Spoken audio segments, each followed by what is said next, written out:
রাতভর ইরানে ইসরায়েল পাল্টাপাল্টি হামলা, তেল আবিবে নিহত 1, আহত অর্ধশতাধিক। ইরানে প্রাণহানি 78, দুটি যুদ্ধবিমান ভূপাতিতের দাবি। ডক্টর ইউনূস তারেক রহমান বৈঠকে কেটেছে অনিশ্চয়তা, বলছে বিএনপি। জিম্মি করে দাবি আদায়ে নতুন সংকটের শঙ্কা এনসিপির। দিনাজপুরের ঘোড়াঘাটে বাস ট্রাক সংঘর্ষে 5 জনের প্রাণহানি, আহত 15। রাতে পদ্মা সেতুতে দুর্ঘটনায় প্রাণ গেছে 2 জনের। এবং জোয়ার বৃষ্টির পানি আর বর্জ্য অব্যবস্থাপনায় বরগুনায় ডেঙ্গু প্রকোপ, বিশেষজ্ঞরা সতর্ক করলেও পদক্ষেপ নেয়নি প্রশাসন। বৃষ্টিপাত, তাপমাত্রা, আর্দ্রতা থাকে, তাহলে নিশ্চিত করে বলা যায় যে সেই অঞ্চলে ওই জীবাণুর সংক্রমণ বা বিস্তার ঘটবে।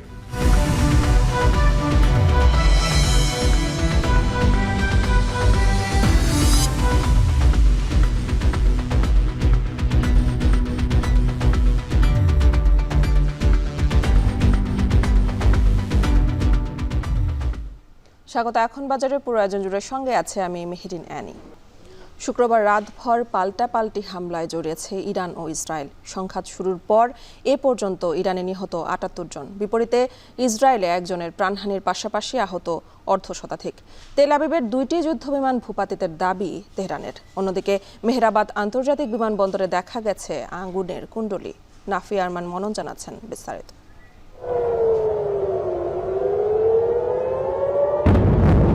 তেল আবিবের রাতের আকাশে হঠাৎই এমন আলোর ঝলকানি। ইহুদি ভূখণ্ডের দিকে ধেয়ে আসে তেহরানের শতাধিক মিসাইল। ইসরায়েলের আকাশ প্রতিরক্ষা ব্যবস্থা কয়েকটি প্রতিহত করতে সক্ষম হলেও বেশিরভাগই আঘাত এনেছে লক্ষ্যবস্তুতে।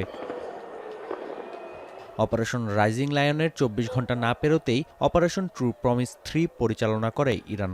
এতে সবচেয়ে বেশি ক্ষতিগ্রস্ত হয় রামাদগান এলাকা। বেসামরিক স্থাপনা ও যানবাহন নিমিষেই পরিণত হয় কংক্রিট ইস্পাতের জঞ্জালে। আহতদের নিয়ে একের পর এক অ্যাম্বুলেন্স ছুটে যায় হাসপাতালে। অ্যাম্বুলেন্স ও সাইরেনের শব্দে ইসরায়েল জুড়ে তৈরি হয় ভীতিকর পরিবেশ। ধ্বংসস্তূপের দৃশ্য দেখে সামরিক বাহিনীর সমর্থনে রাস্তায় উল্লাসে নেমে আসে ইরানের সাধারণ মানুষ। এ সময় হাতে শোভা পায় ইরান ও আইআরজিসির পতাকা। উল্লাসের সময় স্মরণ করা হয় শুক্রবারের হামলায় নিহত ইরানি পরমাণু বিজ্ঞানী ও সামরিক কর্মকর্তাদের। যদিও ইরানের হামলার জবাবে রাতেই পাল্টা জবাব দেয় ইসরায়েল। এ সময় মেহরাবাদ আন্তর্জাতিক বিমানবন্দরে আগুনের কুণ্ডলী দেখা গেছে। বিস্ফোরণের শব্দ শোনা গেছে রাজধানী তেহরানে। রাতের হামলায় 2টি ইসরায়েলি F-35 যুদ্ধবিমান ভূপাতিতের দাবি করেছে আইআরজিসি। এর আগে ইরানি জনগণের উদ্দেশ্যে এক বার্তায় ইসরায়েলি প্রধানমন্ত্রী জানান, অপারেশন রাইজিং লায়ন অব্যাহত থাকবে, যা তেহরানের পারমাণবিক ও মিসাইল সক্ষমতা ধ্বংসে ব্যবহার করা হবে। ইরানিদের স্বাধীনতার আকাঙ্ক্ষাকে ইসরায়েল সমর্থন করবে বলেও উল্লেখ করেন তিনি। অন্যদিকে ইসরায়েলের হামলায় নাতানজের ইউরেনিয়াম সমৃদ্ধকরণ কেন্দ্র ধ্বংস হয়েছে বলেও নিশ্চিত করেছে আন্তর্জাতিক আণবিক শক্তি সংস্থা। এদিকে সংঘাত নিয়ে বিশেষ সেশন আহ্বান করে জাতিসংঘ। এ সময় যুক্তরাষ্ট্রের বিরুদ্ধে কূটনীতির আড়ালে ছুরিকাঘাতের অভিযোগ তোলে ইরান, যদিও তা অস্বীকার করে ওয়াশিংটন। বিপরীতে জাতীয় সুরক্ষার জন্য হামলার যৌক্তিকতা তুলে ধরে তেল আবিব। নাফি আরমান মনন, এখন বিশ্ব। লন্ডনে ডক্টর ইউনূস ও তারেক রহমানের বৈঠকে চলমান রাজনৈতিক অনিশ্চয়তা কেটেছে বলে দাবি বিএনপির। তবে এনসিপির শঙ্কা নির্বাচনের মতো বিষয়ে সরকারকে জিম্মি করে দাবি আদায়ে নতুন সংকট তৈরি হতে পারে। অন্যদিকে শীর্ষ 2 নেতার বৈঠকে রাজনৈতিক দূরত্ব কমবে বলে আশা একাধিক দলের। বিশ্লেষকরা বলছেন, এর মধ্য দিয়ে বিএনপি সরকারের আস্থায় ফিরলেও পুরোপুরি কাটেনি সংকট। আরও জানাচ্ছেন জাওয়াদ মাহমুদ। জুলাই সনদ ঘোষণার আগেই যদি নির্বাচনের তারিখ ঘোষিত হয়, তাহলে সংস্কার প্রক্রিয়া ব্যাহত হতে পারে। আমি আজ দেশবাসীর কাছে ঘোষণা করছি যে আগামী জাতীয় নির্বাচন 2026 সালের এপ্রিলের প্রথমার্ধের যে কোনো একটি দিনে অনুষ্ঠিত হবে। আগামী ডিসেম্বরের মধ্যেই জাতীয় নির্বাচন অনুষ্ঠিত হতে হবে। নির্বাচন নিয়ে প্রধান উপদেষ্টা ও রাজনৈতিক দলগুলোর শীর্ষ নেতাদের এমন অবস্থানে শঙ্কা জাগে দেশের গণতান্ত্রিক যাত্রা ব্যাহত হওয়ার। প্রশ্ন উঠতে থাকে ছাত্র জনতার রক্তমারানো অর্জিত বিপ্লব ভেস্তে যাবার। রাজনীতির এমন জটিল সময়ে শুক্রবার দিনভর চোখ ছিল লন্ডনের দ্য ডরচেস্টারে ডক্টর মোহাম্মদ ইউনূস ও তারেক রহমানের বৈঠকের দিকে। প্রায় 1.5 ঘন্টা রুদ্ধদ্বার বৈঠকের পর দুপক্ষই জানায় বৈঠক ফলপ্রসূর খবর। সরকার ও বিএনপির নির্বাচনী অবস্থানের শিথিলতায় কি বৈঠককে সফল বলা হচ্ছে? এমন প্রশ্নের জবাবে বিএনপির ভারপ্রাপ্ত চেয়ারম্যান তারেক রহমানের উপদেষ্টা মাহদি আমিন বলেন, দুই নেতার নির্বাচন, সংস্কার, বিচার সহ নানা ইস্যুতে ঘনিষ্ঠ আলোচনা হওয়ার ফলে রাজনৈতিক অনিশ্চয়তা কাটার জন্যই বৈঠককে ফলপ্রসূ বলছেন তারা। এই ধরনের একটা বৈঠকের পরে যে সৌহার্দ্য, যে আন্তরিকতা আমরা দেখেছি, অবশ্যই সে অনিশ্চয়তার কালো মেঘের কথা আপনি বলছেন সেটা কেটে গিয়েছে। আমরা সেই বাংলাদেশ চাই যেখানে আমরা কাঁধে কাঁধ মিলিয়ে আমাদের সংস্কার, বিচার, প্রতিটা বিষয় জুলাই গণ অভ্যুত্থানে যে আকাঙ্ক্ষা ছিল আমরা স্বাধীন দেশের স্বাধীন নাগরিক হব, আমরা আমাদের রাষ্ট্রযন্ত্রের কাছ থেকে প্রাপ্য মর্যাদা পাবো। বিএনপি লন্ডনের বৈঠককে রাজনৈতিক অনিশ্চয়তা কাটার ক্ষণ বললেও ছাত্রদের নতুন দল এনসিপি একে স্বাগত যেমন জানাচ্ছে, তেমনি দলটির শঙ্কা সরকারকে জিম্মি করে দাবি আদায়ে তৈরি হতে পারে নতুন সংকট। একটা দল দেশকে জিম্মি করে দেশের জাতীয় এজেন্ডাকে জিম্মি করে রাখছে এবং সেখান থেকে তারা তাদের দলীয় একটা দাবিকে আদায় করে নিচ্ছে সরকারের কাছ থেকে, এটাকে যদি বলা হয় যে জাতির কালো মেঘ দূর হয়েছে, সেটাতে আমরা একমত হব না। উল্টো নতুন করে আরও অনেকগুলো শঙ্কা তৈরি হতে পারে। এবি পার্টি কিংবা গণসংহতির মতো দলের নেতারাও বৈঠককে ইতিবাচক হিসেবে দেখছেন। আলোচনায় রাজনৈতিক ভেদ কমার পাশাপাশি লন্ডনের বৈঠক নিয়ে প্রধান উপদেষ্টা অন্যান্য দলগুলোর সাথে আলোচনা করবে বলেও প্রত্যাশা তাদের। আশা করি যে মাননীয় প্রধান উপদেষ্টা আবারও রাজনৈতিক দলগুলোর সাথে আলাপ আলোচনায় বসবেন, আমরা ঐকমত্য কমিশনেও বসবো এবং আমরা এর মধ্য দিয়ে সুনির্দিষ্টভাবে সামনের গতিমুখটাও আমরা সকলেই উপলব্ধি করতে পারবো। বৈঠকটা খুবই ইতিবাচক এবং আমরা মনে করি যে এই বৈঠকের মাধ্যমে মানুষের মধ্যে একটা নতুন আশাবাদ জাগ্রত হবে এবং যে সমস্ত বিভেদ, বিশৃঙ্খলা যেগুলো ছিল এগুলো কিছুটা হলেও কমে আসবে। বৈঠক নিয়ে বিএনপি চেয়ারপারসন বেগম খালেদা জিয়ার সাবেক প্রেস সচিব মারুফ কামাল খান মনে করেন, নির্বাচনের তারিখ ঘিরেই তৈরি হয় মূল সংকট। ডেডলক খুলে যাওয়ায় সংকট কেটেছে। তবে রাষ্ট্রবিজ্ঞানী ডক্টর দিলারা চৌধুরী মনে করছেন, রাজনৈতিক দলগুলোর নানামুখী অবস্থানের কারণে সংকট এখনো কাটেনি। এই যে ডেডলকটা, এটা ছোটাটা, এটা এই ডেডলক থেকে আবার একটা সুসম্পর্ক বিল্ড আপ করা, যেটা আগের সম্পর্কে চলে যাওয়া, সেটা জরুরি ছিল। এটার মাধ্যমে কিন্তু অন্যান্য যে সমস্ত জট আছে, দ্বিমত আছে, গণতন্ত্রে তো দ্বিমত থাকবে, আলোচনা করেই তো নিষ্পত্তি করতে হবে এবং সেখানে অনেক দূর নিষ্পত্তি হয়েছে। ইলেকশনের ডেটটার কথা যে প্রফেসর ইউনূস বলেছেন ওটা কন্ডিশনাল। উনি বলেছেন সংস্কার এবং বিচার কার্য শেষ হলে তারপরে উনি ডেফিনিট ইলেকশন। উনি কিছুটা নমনীয় হয়েছেন, উনি সরে এসেছে, কিন্তু এই দুটাকে ত্বরান্বিত করে তাড়াতাড়ি যদি বিএনপি এবং অন্যান্য রাজনৈতিক দলরা ইলেকশন চায়, তারা প্রফেসর ইউনূসকে সাহায্য করে এই দুটাকে ত্বরান্বিত করে নির্বাচন হলে তখন বাংলাদেশের সংকট কাটবে, তার আগে নয়। রাজনৈতিক দলগুলো মৌলিক সংস্কারে ঐক্যমত্য পোষণ ও বাস্তবায়নে দায়িত্বশীল ভূমিকা পালন করলেই কেবল নতুন বাংলাদেশ বিনির্মাণ সম্ভব হবে। জওয়াদ মাহমুদ, এখন, ঢাকা। দিনাজপুরের ঘোড়াঘাটে বাস ট্রাক সংঘর্ষে 5 জন নিহত হয়েছেন, আহত হয়েছেন আরও 15 জন। পুলিশ জানায়, রাত 3:30টার দিকে দিনাজপুর গোবিন্দগঞ্জ মহাসড়কের ঘোড়াঘাট পৌর শহরের নূরজাহানপুর এলাকার এ মর্মান্তিক দুর্ঘটনা ঘটে। মহাসড়কের পাশে বিকল হয়ে দাঁড়িয়ে থাকা আম ও বালু বোঝায় 2টি ট্রাকের পেছনে ধাক্কা দেয় নাবিল পরিবহনের একটি নৈশ কোচ। এ সময় ঘটনাস্থলে 5 জন নিহত হয়, আহত হয়েছেন আরও 15 জন। তাদেরকে ঘোড়াঘাট উপজেলা স্বাস্থ্য কমপ্লেক্স ও দিনাজপুর মেডিকেল কলেজ হাসপাতালে চিকিৎসা দেওয়া হচ্ছে। পঞ্চগড় থেকে ছেড়ে আসা নাবিল পরিবহনের বাসটি ঢাকা যাচ্ছিল।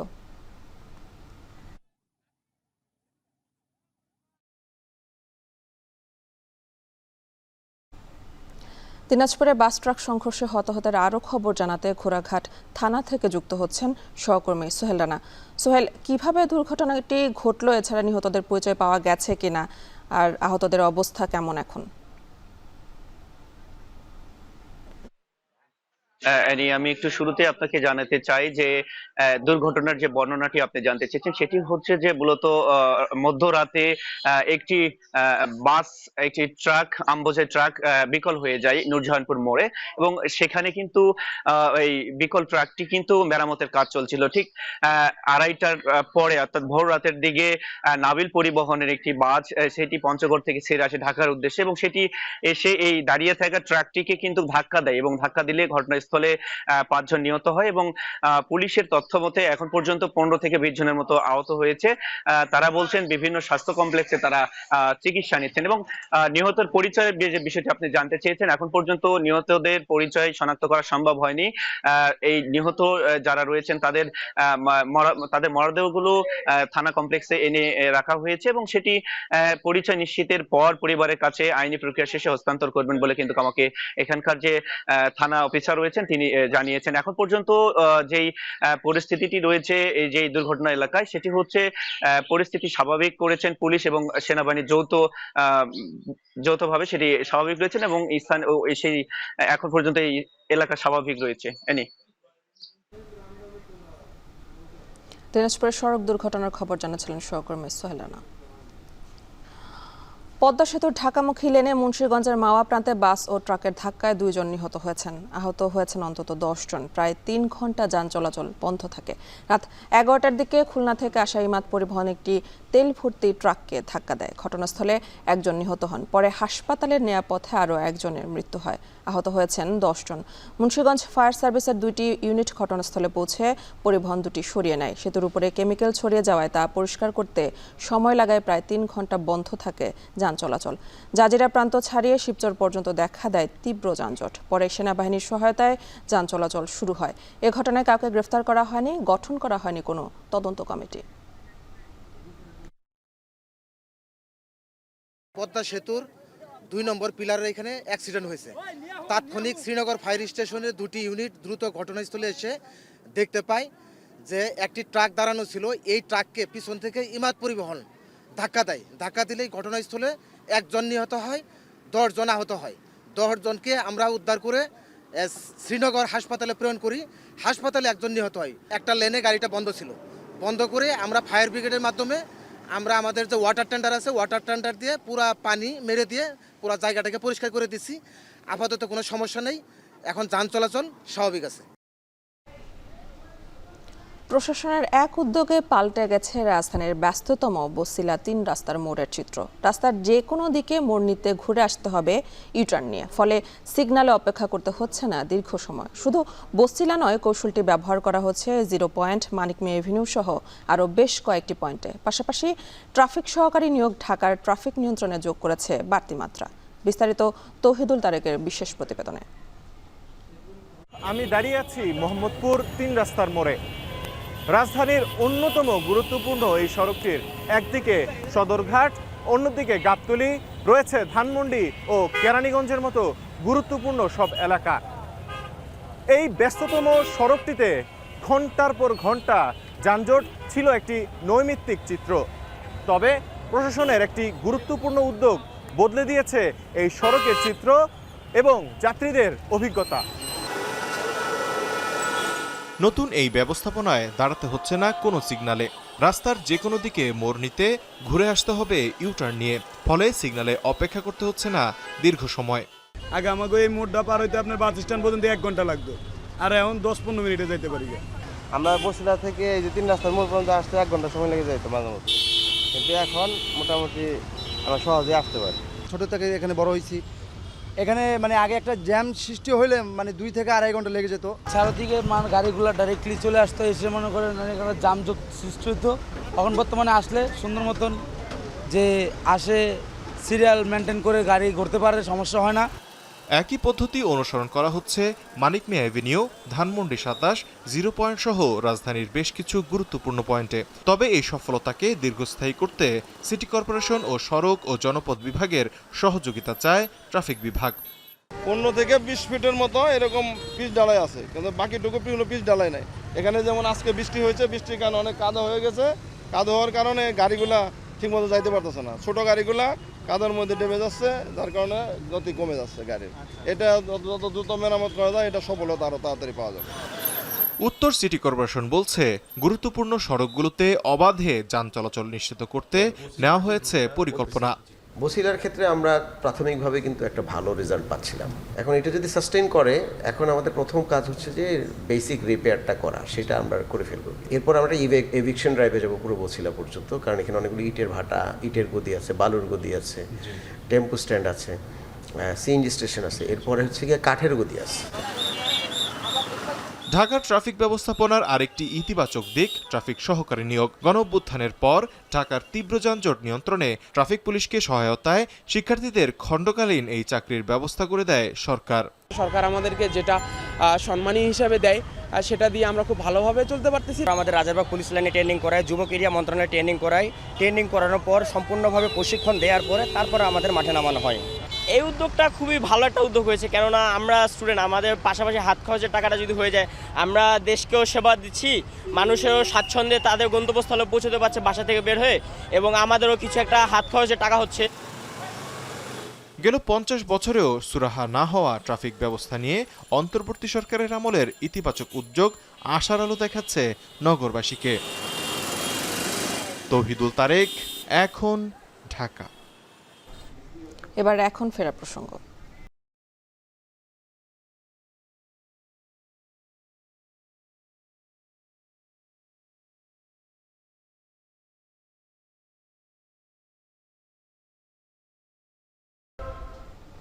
ঈদুল আজহার ছুটি শেষে কর্মস্থলে ফিরছে মানুষ, এতে সড়ক, নৌ রেল পথে বেড়েছে যাত্রী চাপ। কর্মস্থলে ফেরা মানুষের খবর জানাতে ভোলার ইলিশা লঞ্চ ঘাট থেকে যুক্ত হচ্ছেন সহকর্মী ইমতিয়াজুর রহমান।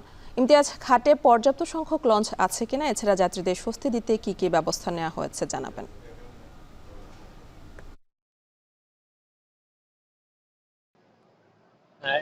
আমি এখন যে ঘাটটিতে রয়েছে এটি ভোলার ইলিশা ঘাট। এই ঘাট থেকে মূলত ভোলা থেকে দেশের রাজধানী সহ দেশের প্রায় 21টি জেলার সংযোগের যেই নৌরুট রয়েছে সেই নৌরুটের স্থান। এখান থেকে চট্টগ্রাম সহ বিভিন্ন জেলায় যাত্রীরা পারাপার হয়ে থাকে। এই ঘাটে ঈদের যে ছুটি শেষ, এখন যাত্রীদের উপচে পড়া ভিড় কিন্তু আমরা সকাল থেকে দেখেছি। সকাল থেকে এই ঘাট থেকে ভোলা লক্ষ্মীপুর রুটে প্রায় 3টি লঞ্চ ছেড়ে গেছে, এছাড়াও ঢাকা রুটে প্রায় 2টি লঞ্চ ছেড়ে গেছে। প্রতিটি লঞ্চই কানা কানা পূর্ণ ছিল। এখন বেলা যত বাড়ছে ততই কিন্তু যাত্রীদের চাপ কিন্তু এই ঘাটে বৃদ্ধি পাচ্ছে বলে আমরা দেখেছি। কিন্তু সেই তুলনায় এখনো অপেক্ষমান একটি লঞ্চ রয়েছে, কিন্তু তারপরেও কিন্তু যাত্রীদের যেরকম চাপ দেখা যাচ্ছে, তাতে করে যাত্রীদের জন্য যে লঞ্চ তা আশানুরূপ নয় বলেও কিন্তু স্থানীয় যাত্রীরা জানিয়েছে। তবে বিআইডব্লিউটি এর সাথে কথা বলছেন, তারা বলছেন যাত্রীর চাপ যখনই বেড়ে যাবে তখনই কিন্তু তাদের অপেক্ষমান আরো একটি লঞ্চ রয়েছে, তাও কিন্তু ভোলা লক্ষ্মীপুর রুটে তারা দিয়ে যাবেন। শুধু এই চিত্র ভোলা লক্ষ্মীপুর রুটের নৌ রুটে নয়, এর ভোলার প্রায় 17টি লঞ্চ ঘাটে কিন্তু একই চিত্র চলমান রয়েছে। ভোলার এই আমার পাশে যে আরেকটি ঢাকা ভোলা রুটে যে নৌ রুট রয়েছে, সেখানেও প্রায় যাত্রীদের উপচে পড়া ভিড় আমরা দেখেছি। এছাড়াও এই ঘাট থেকে প্রায় স্পিড বোট এবং স্টিল বোটের নৌ রুটে কিন্তু যাত্রীরা পারাপার হচ্ছে, সেখানেও কিন্তু একরকম বাড়তি ভাড়া কিন্তু তারা নিচ্ছে বলেও কিন্তু যাত্রীরা অভিযোগ করছে। এক্ষেত্রে নৌ পুলিশ এবং কোস্টগার্ডের পক্ষ থেকে নিয়মিত অভিযান চলমান রয়েছে এবং গতকালকে একটি স্পিড বোট এবং ইঞ্জিন চালিত একটি লঞ্চকে একটি ট্রলারকে কিন্তু 40,000 টাকা জরিমানার কথা কিন্তু আমরা জানতে পেরেছি। এছাড়াও বলা যায় যে নৌ পুলিশ এবং কোস্টগার্ডের পক্ষ থেকে ভোলার ঘাটগুলোতে আইন শৃঙ্খলার পরিস্থিতি স্বাভাবিক রাখার জন্য তারা নিয়মিত অভিযান বজায় রেখেছে। আর আমি সাধারণ যাত্রীদের সাথে কথা বলতে, যাত্রীরা জানিয়েছেন যে ঈদের ছুটিতে ঢাকা ভোলা আসতে যেরকম তারা নির্বিঘ্নে এসেছেন, কিন্তু যাত্রাপথে ফিরতি পথে কিন্তু তারা একরকম বিড়ম্বনা এবং ভোগান্তি নিয়ে ফিরতে হচ্ছে বলে কিন্তু তারা জানিয়েছেন। আরেকটা বিষয় হচ্ছে, গতকালকে আমরা যেমনটা দেখেছি লঞ্চ সংকটের কারণে যাত্রীরা একরকম ভোগান্তিতে পড়েছিলেন। এখন পর্যন্ত বেলা বাড়ার সাথে সাথে যাত্রীদের চাপও বৃদ্ধি পাচ্ছে। কিছুক্ষণ পরে বোঝা যাবে যে যাত্রীদের তুলনায় লঞ্চের সংখ্যা কিরকম আছে এবং যাত্রীরা নির্বিঘ্নে যাতায়াত করতে পারবে কিনা তা বেলা বাড়ার সাথে সাথে চিত্রটা বাস্তবায়ন হবে। তো আমি জেলা প্রশাসনের সাথে কথা বলছি, তারা জানিয়েছে ভোলার প্রতিটি ঘাটে কিন্তু নির্বাহী ম্যাজিস্ট্রেটের মাধ্যমে লঞ্চগুলোকে মনিটরিং করা হচ্ছে, যাতে করে ধারণ ক্ষমতার অধিক যাত্রী নিয়ে যাতে লঞ্চগুলো গন্তব্যস্থলে ছেড়ে দিতে না পারে। সেক্ষেত্রে কিন্তু জেলা প্রশাসনের পক্ষ থেকে ব্যাপক তদারকি রয়েছে বলে কিন্তু ভোলার জেলা প্রশাসক আজাদ জাহান জানিয়েছেন। আর ভোলার যেই লঞ্চ ঘাটের যে ইলিশা ঘাটের চিত্র রয়েছে, শুধু লঞ্চ ঘাটে নয়, ফেরিঘাটে কিন্তু যাত্রীদের উপচে পড়া ভিড় ছিল। ফেরি দিয়েও কিন্তু যাত্রীরা ভোলা থেকে লক্ষ্মীপুর রুটে পারাপার হচ্ছে। একই চিত্র কিন্তু ভোলা বরিশাল রুটে, সেখানেও কিন্তু লঞ্চ এবং স্পিড বোট যোগে যাত্রীরা বরিশালে পারাপার হচ্ছে। আর যেই ভাড়া বৃদ্ধির কথা যাত্রীরা অভিযোগ করছে, ভাড়া যাতে সহনীয় পর্যায়ে থাকে এবং অধিক ভাড়া না নিতে পারে, সেক্ষেত্রেও কিন্তু বিআইডব্লিউটি এর পক্ষ থেকে একটি মনিটরিং সেল কিন্তু প্রতিটি লঞ্চ কিন্তু তদারকি করার চিত্র কিন্তু আমরা দেখেছি। তো সবসময় বলা যায় যে বেলা বাড়ার সাথে সাথে ভোলার প্রতিটি লঞ্চ ঘাটে যাত্রীদের উপচে পড়া ভিড় বৃদ্ধি পাচ্ছে। তো এই ছিল আমার কাছে ভোলার ইলিশা লঞ্চ ঘাট থেকে সর্ব তথ্য। ঈদের ছুটি শেষে কর্মস্থলে ফিরছে মানুষের খবরে জানাচ্ছিলেন সহকর্মী ইমতিয়াজুর রহমান। এদিকে ঢাকা টাঙ্গাইল যমুনা সেতু মহাসড়কে যানবাহনের অতিরিক্ত চাপ দেখা দিয়েছে। এতে সেতু টোল প্লাজা থেকে টাঙ্গাইল শহর বাইপাস পর্যন্ত সৃষ্টি হয়েছে প্রায় ২০ কিলোমিটার যানজট। সে খবর জানাতে যুক্ত হচ্ছেন সহকর্মী কাউসার আহমেদ। কাউসার, যানজটে মানুষের ভোগান্তি কেমন দেখছেন? এছাড়া এই যানজট নিরসনে কর্তৃপক্ষের তৎপরতাই বা কেমন জানাবেন?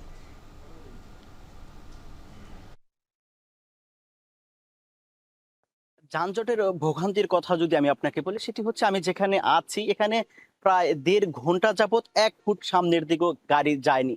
তারা বলছেন যে রোদ না থাকলেও ব্যবসা গরমে তাদের চরম ভোগান্তি পোহাতে হচ্ছে। এতে করে বিপাকে পড়েছে শিশু, নারী ও বৃদ্ধ মানুষ যারা রয়েছে, তাদের ভোগান্তিটা একটু বেশি। তারা বলছেন যে ঈদের আগেও তারা এই মহাসড়কে প্রায় ৬৮ ঘন্টার যানজটে ঠেলে তারা উত্তরবঙ্গে গিয়েছিলেন। এখনো গত রাত থেকে এখন পর্যন্ত যানজট রয়েছে প্রায় ২০ কিলোমিটার এলাকা জুড়ে। আর এদিকে পুলিশ বলছে যে যমুনা সেতুর সংযোগ সড়কে একাধিক সড়ক দুর্ঘটনা ও একাধিক যানবাহন বিকল হওয়ার কারণেই এই যানজটের সৃষ্টি হয়েছে। তবে যে বিকল ও যানজট কবলিত যানবাহনগুলো সরাতে যে সময় লাগছে, এতে করে কিন্তু মানুষের এই সময়ে যানজট সৃষ্টি হয়েছে, আর এতে করে মানুষের চরম দুর্ভোগ পোহাতে হয়েছে। আর এদিকে গেল রাত ১২টা পর্যন্ত ২৪ ঘন্টায় যমুনা সেতুতে প্রায় ৫০,০০০ যানবাহন পারাপার হয়েছে। আর এতে টোল আদায় হয়েছে ৩,৭০ লাখ টাকার উপরে। আর পুলিশ বলছে যে তারা যানজটে নিরসনে কাজ করে যাচ্ছেন। আর এদিকে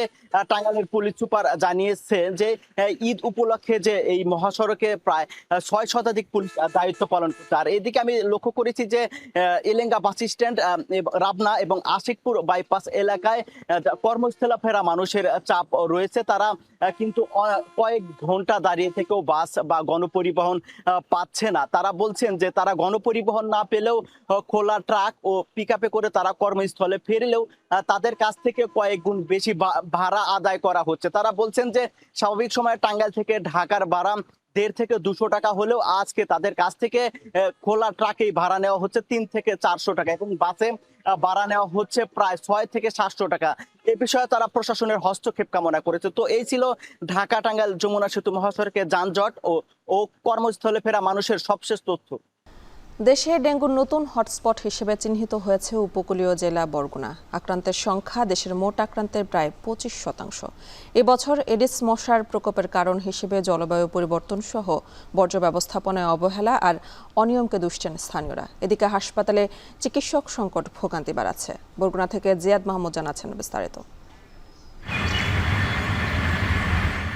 প্রায় ১২ লাখ মানুষের জেলা বরগুনায় বাড়ছে ডেঙ্গুর প্রকোপ। দেশের মোট আক্রান্তের ২৫%ই এ জেলার মধ্যে হটস্পট হিসেবে চিহ্নিত করা হয়েছে পৌর শহর ও গৌরীচন্না ইউনিয়নকে।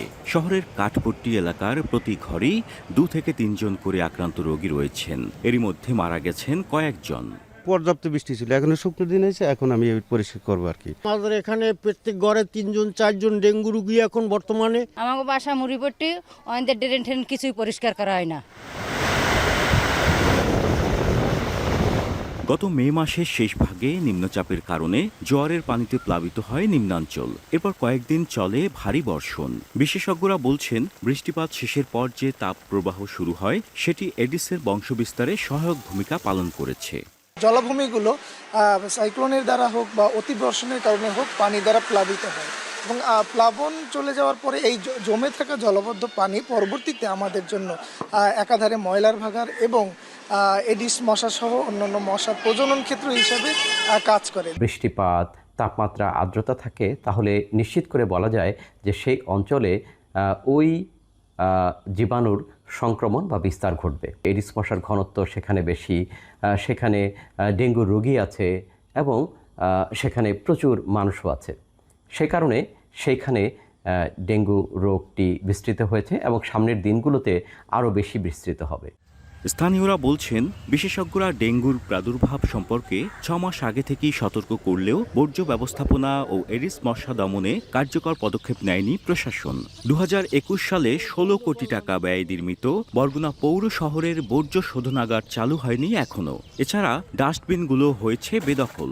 ওষুধ দেওয়া লাগবে সেখানে না, ওই একখানে আসে একটু এখানে দিয়ে দেয়, অন্তত ২০টা বাসা থাকলে এক বাসায় একটু দেয় আর কোথাও ঢোকে না এরা। ময়লা এই জায়গায় ফেলার ও জায়গায় ফেলার ময়লা কোনো পরিষ্কার হয় না। ক্লিনিক্যাল বর্জ্য যেখানে সেখানে ফেলতেছে, খালের মধ্যে ফেলতেছে, কেউ এই ডোবার পাশে ফেলতেছে, রাস্তার পাশে ফেলতেছে, এটা দিয়েই তো রোগ ছড়াচ্ছে। বরগুনা জেলায় যে কেন ডেঙ্গুর প্রকোপটা মানে 1/4 ডেঙ্গুর সংক্রমণ কেন বরগুনায় বেশি, এ কারণে আমরা IEDCR সেখান থেকে যে এখানে বিশেষজ্ঞ টিম পাঠানোর জন্য আমরা পত্র প্রেরণ করেছি এবং যোগাযোগ করেছি। ওনারা এই ঈদের ছুটির পরপরই এই বিশেষজ্ঞ দল আসবে এবং এখানে গবেষণা করে দেখবে যে কেন এখানে এই ডেঙ্গুর এই মানে প্রকোপটা এত বেশি হচ্ছে।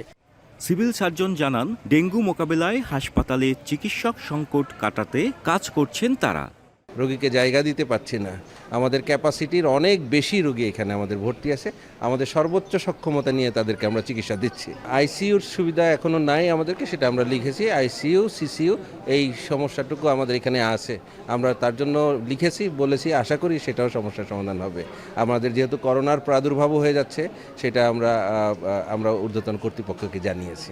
2019 সাল থেকেই দেশের দক্ষিণাঞ্চলে ডেঙ্গুর প্রাদুর্ভাব বেড়েছে। হাসপাতালের মেঝেতেও কানায় কানায় পূর্ণ ডেঙ্গু রোগীতে, বেড়েছে মৃত্যুর মিছিল। তাই গ্রাম থেকে শহর সর্বস্তরের মানুষের মধ্যে সচেতনতা বৃদ্ধি ও বর্জ্য ব্যবস্থাপনায় কঠোর পদক্ষেপ না নিলে বরগুনার ডেঙ্গু পরিস্থিতি নিয়ন্ত্রণের বাইরে চলে যেতে পারে। পাশাপাশি এই জনপদে এডিস মশার ব্যাপক হারে উপস্থিতি সম্পর্কে আরও গবেষণাপূর্বক ব্যবস্থা নেওয়ার দাবি সংশ্লিষ্টদের। জিয়াদ মাহমুদ, এখন বরগুনা। ঈদ পরবর্তী শরীয়তপুরের বাজারে প্রায় সব ধরনের মাছের সরবরাহ কমেছে, তবে অধিকাংশ মাছের দাম ক্রেতার হাতের নাগালে। এ বিষয়ে বিস্তারিত জানাতে শরীয়তপুরের পালং বাজার থেকে যুক্ত হচ্ছেন সহকর্মী কাজী মনিরুজ্জামান। মনির, আপনি জানাবেন বাজারে ক্রেতা উপস্থিতি কেমন দেখছেন, এছাড়া দাম নিয়ে ব্যবসায়ীরা কি বলছেন?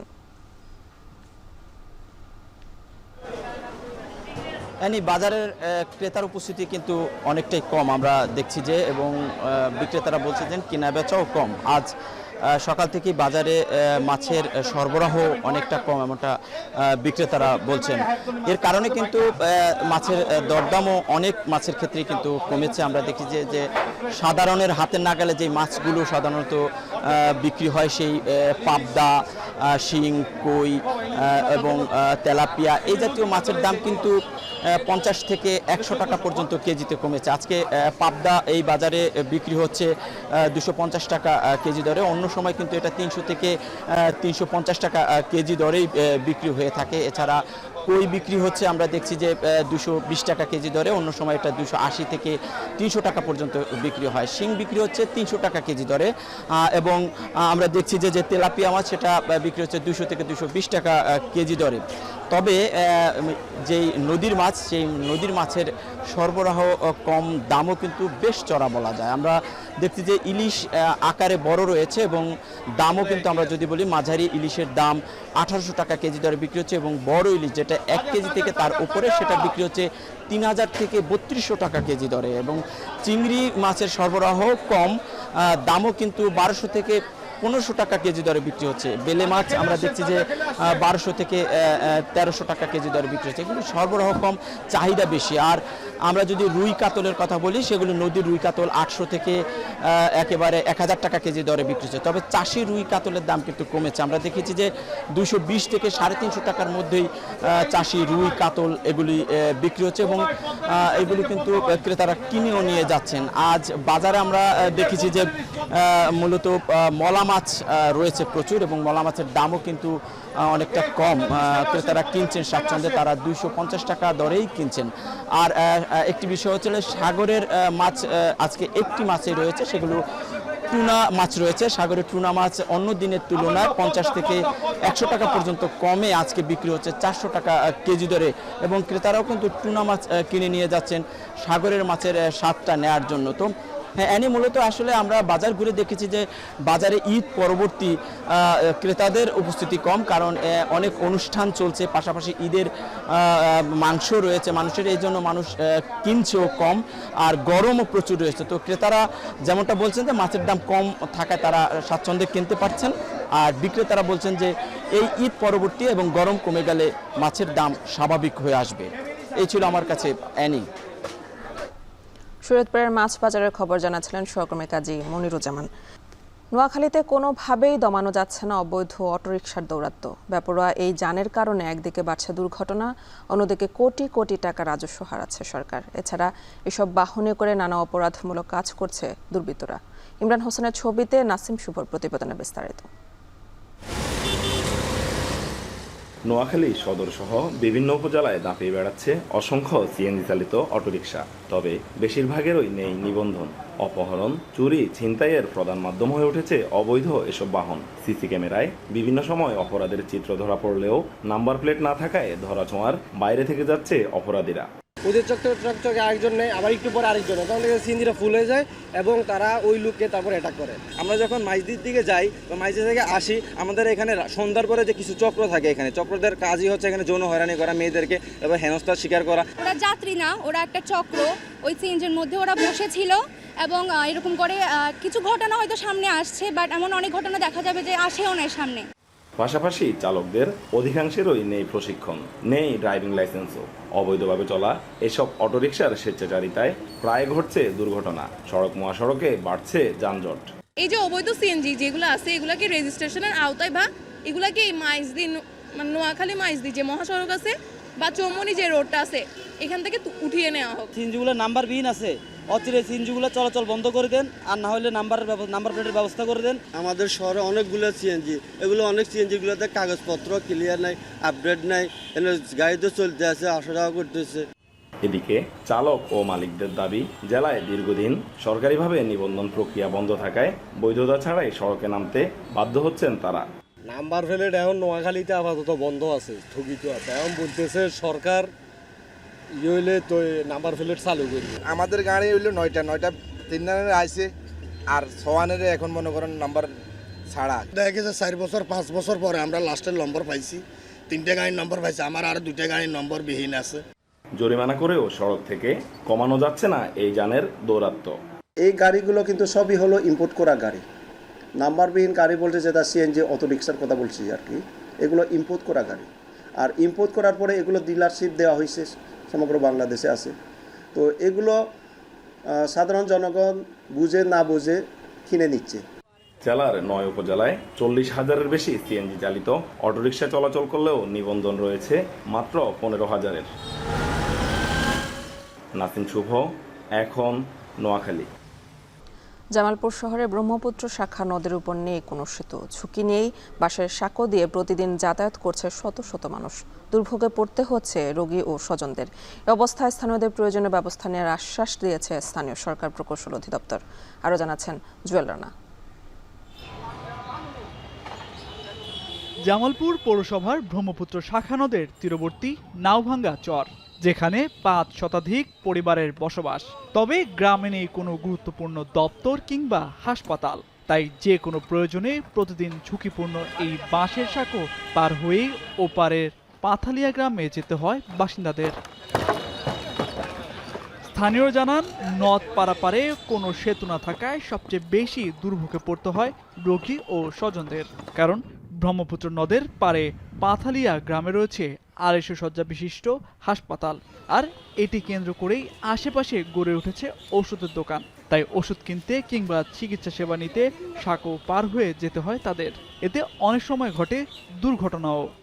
ভাঙ্গা সাঁকো আছে, ওইটা পার হয়ে সাঁকোর অপোজিট সাইডে ওষুধের ফার্মেসি, সেখান থেকে ওষুধপত্র নিতে হয়। আমাদের বয়স্ক মানুষের জন্য চলাফেরা করা খুবই মুশকিল। স্কুলে যাওয়ার সময় অসুবিধা হয়। সাঁকুর থাকে একটা ব্রিজ হইলে সুবিধা হইতো, বাচ্চা কাচ্চা নিয়ে তো আসন লাগে, ওষুধপাতি নেন লাগে। এই সাঁকো পার হতে গেলে দেখা যায় যে অনেক সময় আমরা হুচট খায় পড়ে যাই, ভাঙ্গা সাঁকো লকড় সাঁকো দিয়ে। স্থানীয় ওষুধ ব্যবসায়ীরা জানান, এখানে সেতু নির্মাণ হলে হাসপাতালের রোগী ও স্বজনদের দুর্ভোগ লাঘব হবে। একই সঙ্গে স্থানীয়দের আর্থসামাজিক সুবিধাও বাড়বে। এই এলাকার মানুষের যাতায়াত থেকে শুরু করে সকল ধরনের ব্যবসা বাণিজ্য থেকে শুরু করে স্কুল কলেজের ডেভেলপমেন্টের জন্য এই ব্রিজের কোনো বিকল্প নেই।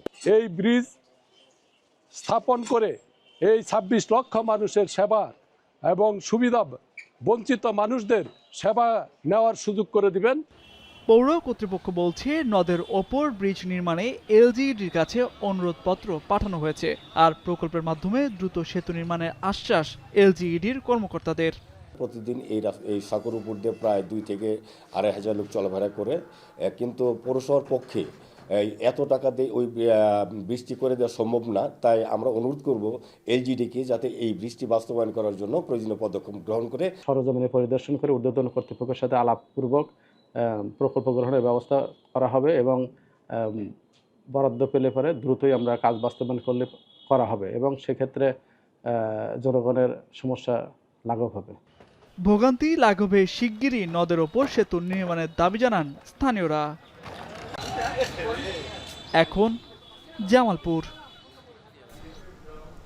নানা অব্যবস্থাপনার ও অস্বাস্থ্যকর পরিবেশের কারণে ভোগান্তির যেন শেষ নেই ভোলা সদর হাসপাতালে। চিকিৎসা নিতে এসে রোগীরা আক্রান্ত হচ্ছেন নতুন নতুন রোগে। হাসপাতালের বিভিন্ন ওয়ার্ডে ছারপোকা ও তেলাপোকার উপদ্রব, ফলে অতিষ্ঠ রোগী ও স্বজনরা। এত কিছুর পরও হাসপাতাল কর্তৃপক্ষের নীরব ভূমিকায় দেখা দিয়েছে নানা প্রশ্ন। ইমতিয়াজুর রহমানের প্রতিবেদনে ছবি তুলেছেন অঙ্কুর রায়। দ্বীপ জেলা ভোলার সবচেয়ে বড় সরকারি স্বাস্থ্যসেবা কেন্দ্র সদর হাসপাতাল। প্রতিদিন সকাল থেকে রাত পর্যন্ত ভিড় লেগে থাকে বহির্বিভাগ ও বিভিন্ন ওয়ার্ড জুড়ে। হাসপাতালে ঢুকলেই চোখে পড়বে নানা অব্যবস্থাপনার চিত্র। রাত নামলেই শুরু হয় ছারপোকার উপদ্রব। বিভিন্ন ওয়ার্ডে ঘুরে বেড়ায় তেলাপোকা। চিকিৎসা নিতে আসা রোগী ও তাদের স্বজনদের পড়তে হয় অস্বস্তিতে। বাথরুম, ওয়ার্ডের ফ্লোর, খাবার পরিবেশনের স্থান, রোগীদের ওষুধ রাখার ট্রলি, সবখানেই পরিচ্ছন্নতার অভাব, অস্বাস্থ্যকর পরিবেশ। চিকিৎসা সেবা নিতে এসে কেউ কেউ উল্টো আক্রান্ত হচ্ছেন নতুন সংক্রমণে। কারো শরীরে ফুসকুড়ি, কেউ আবার আক্রান্ত হচ্ছেন চুলকানি বা অ্যালার্জির সমস্যায়। ঘুমাইলে পোলাপেনের কানের ভিতরে ঢুকে, নাকের ভিতরে ঢুকে, সারাই তো সজাগই থাকা লাগে পোলাপেন নিয়ে। আইসি পোলাপেন সুস্থ করার লাগে আমরা নিজেরই অসুস্থ হয়ে যাই। যেখানে যাইবেন দুর্গন্ধ আছে, টয়লেটে দুর্গন্ধ আছে, পরিষ্কার পরিচ্ছন্নতা অনেকটা নাই বললেই চলে। বাথরুমের পরিবেশ একদম ভালো না, মানে খুবই বাজে অবস্থা। বড় আছে অনেকগুলো বাথরুম, মানে পরিষ্কার করে না, আর যেভাবে দই আবার ওই একইভাবে ভরিয়া যায়। বাচ্চাদের অসুখ যতটুকু ভালো হবে ততটুকু আরও বেশি হবে, কারণ পোকামাকড়ের জন্য ওনারা তো পারে কিছু মেডিসিন বা ওষুধ দিয়ে পোকামাকড়গুলো মেরে ফেলতে। হাসপাতালটির চারপাশে দুর্গন্ধ আর ময়লা আবর্জনায় স্থলাভ, অথচ ভ্রুক্ষেপ নেই কর্তৃপক্ষের। হাসপাতালের বাজেট, মেইনটেনেন্স, স্যানিটেশন সবই আছে কেবল কাগজে কলমে। হাসপাতালের এই অস্বাস্থ্যকর পরিবেশ, এই তেলাপোকা ছারপোকা শুধু রুগী না, রুগীর আত্মীয় স্বজন, ডাক্তার, নার্স সহ সেবার কাজে যারা জড়িত তাদের জন্য কিন্তু ঝুঁকি তৈরি করছে। রুগীরা আরও রুগী হয়ে যাচ্ছে এই তেলাপোকা ছারপোকার কামড়ের কারণে। তারা ঘুমাতে পারে না, ফলে এগুলোর ব্যাপারে প্রয়োজনীয় ব্যবস্থা অত্যন্ত জরুরি। কর্তৃপক্ষ বলছে কীটনাশক প্রয়োগ ও পোকামাকড় নির্ধারণের জন্য চাহিদাপত্র পাঠানো হয়েছে, তবে বাস্তবায়নে সময় লাগছে। পরিষ্কার পরিচ্ছন্নতা এবং প্রতিদিন ওয়াশ আউট আমরা করছি, কিন্তু ঝামেলাটা হচ্ছে অন্য জায়গায়। কিছু স্ট্রাকচারাল ডিপার্টমেন্টই আছে, এগুলো যখন আমরা ওয়াশ করি তখন এগুলো আমাদের পুরোনো দেওয়ারগুলো ফাঁক ফোকরগুলো বেশি, সেসব জায়গাতে চলে গিয়ে পরে আবার এসে ডিস্টার্ব করতেছে। আমরা পিডাব্লিউডির সাথে কথা বলেছি, তারা হচ্ছে আমাদেরকে হেল্প করবেন বলছেন। ওই টাইলসের পাশে যে জায়গাগুলো আছে ওগুলো পুডিং করে দিয়ে যাতে ইনভেস্ট না করতে পারে। ভোলা সদর হাসপাতালের এই চিত্র জনস্বাস্থ্যের জন্য এখন বড় হুমকি। এই দুরবস্থা দ্রুত সমাধান না হলে সাধারণ মানুষ চিকিৎসার জন্য আর আস্থা রাখতে পারবে না সরকারি ব্যবস্থাপনার ওপর। তাই দ্রুত সমস্যার সমাধান না করলে এই রোগ নিরাময়ের স্থানটি পরিণত হতে পারে রোগ ছড়ানোর কেন্দ্র হিসেবে। ইমতিয়াজুর রহমান, এখন ভোলা। ঘরের মাটিতে সিঙ্গাপুরের ম্যাচ দিয়ে কোটি টাকারও বেশি আয় করেছে বাফুফে। তবে নতুন ফুটবলের প্রথম ম্যাচ হওয়ায় ভুলভ্রান্তি ছিল অনেক, যার দায় স্বীকার করে পুনরাবৃত্তি না করার অঙ্গীকার করেছেন বাফুফের সহসভাপতি ফাহাদ করিম। বাকিটা জানাবেন শরীফ রোশন। হামজা, সমিত সোমদের আগমনে দেশের ফুটবলে ফিরেছে প্রাণ, যোগ হয়েছে নতুন মাত্রা। দীর্ঘদিন পর ফুটবল পাগল মানুষের উন্মাদনায় ভেসেছে জাতীয় স্টেডিয়ামের গ্যালারি। বাংলাদেশ সিঙ্গাপুর ম্যাচের সাধারণ গ্যালারির টিকিটের দাম ছিল গেল ম্যাচগুলোর তুলনায় বেশি। এরপরও অনলাইনে ছাড়ার পর টিকিট লুফে নেন দর্শকরা। ফুটবলের এই উন্মাদনাকে পুঁজি করে মুনাফা করে বাংলাদেশ ফুটবল ফেডারেশন। এছাড়া শুধুমাত্র একটা ম্যাচ ঘিরে স্পন্সর প্রতিষ্ঠানের লগ্নিও ছিল প্রত্যাশার চেয়ে অনেক বেশি। ফুটবলের নতুন জাগরণে সিঙ্গাপুরের বিপক্ষে ম্যাচ থেকে বাফুফের আয় কোটি টাকার উপর। 1 কোটি টাকা যদি খরচ হয়ে থাকে আমাদের, আমি যদি 1 কোটি 10-20 লাখ টাকা আমার আসে ইনশাআল্লাহ, I think we will be very happy, because এর আগে আমরা যেটা দেখেছি 1 কোটি টাকা পুরোটাই সাবসিডি দিতে হতো। 6 মাস আগে কি আমরা কখনো ভেবেছি যে ঢাকা স্টেডিয়ামে 400 টাকার টিকিট কেনে লোক ফুল হাউস হবে, যেখানে বিপিএল ক্রিকেটের টিকিটের দাম 200 টাকা, যেটা হচ্ছে সবচেয়ে হাই প্রোগ্রাম। আলহামদুলিল্লাহ এটা কিন্তু হয়েছে। সো এটা কিন্তু আমি কারো ব্যক্তিগত অর্জন বলবো না, এটা সামগ্রিক অর্জন। মাঠে খেলা দেখতে আসা সমর্থকদের পানি সংকট সহ নানা অসুবিধার দায় স্বীকার করেন বাফুফের সহসভাপতি ফাহাদ করিম। এমন ভুলের পুনরাবৃত্তি না হওয়ার ব্যাপারেও সতর্ক থাকার কথা জানান তিনি। ইনশাআল্লাহ অক্টোবরে যে ম্যাচটা হবে এই জিনিসগুলো আর হবে না, because now we exactly know যে আমাদের লুপহোলগুলি কোথায় ছিল, এবং আমরা হয়তো ভেবেছি যেখানে 10 লিটার পানি লাগবে সেখানে লেগেছে 50 লিটার, যেটা আমরা আসলে অ্যান্টিসিপেট করতে পারিনি। টেন্ডার করে আমাদেরকে ভালো ব্র্যান্ডদের আনতে হবে। দেশের ফুটবলের নতুন এই জোয়ার যেন বাফুফের সামান্য ভুলে ভাটা না পড়ে সেদিকে নজর দেওয়ার তাগিদ ফুটবল সংশ্লিষ্টদের। শরীফ রওশন, এখন, ঢাকা। শেষ করবো এখন বাজার, তবে তার আগে শিরোনামগুলো আরো একবার।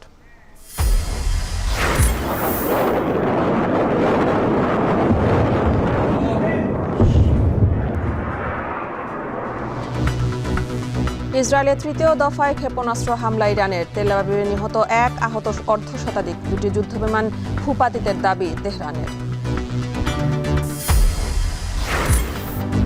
ডক্টর ইউনূস তারেক রহমান বৈঠকে কেটেছে অনিশ্চয়তা, বলছে বিএনপি। জিম্মি করে দাবি আদায়ে নতুন সংকটের শঙ্কা এনসিপির।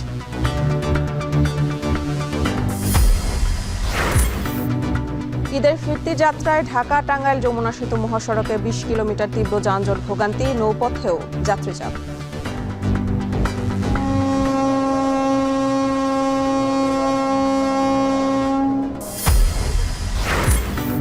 দিনাজপুরের ঘোড়াঘাটে বাস ট্রাক সংঘর্ষে 5 জনের প্রাণহানি, আহত 15। রাতে পদ্মা সেতুতে দুর্ঘটনায় প্রাণ গেছে 2 জনের।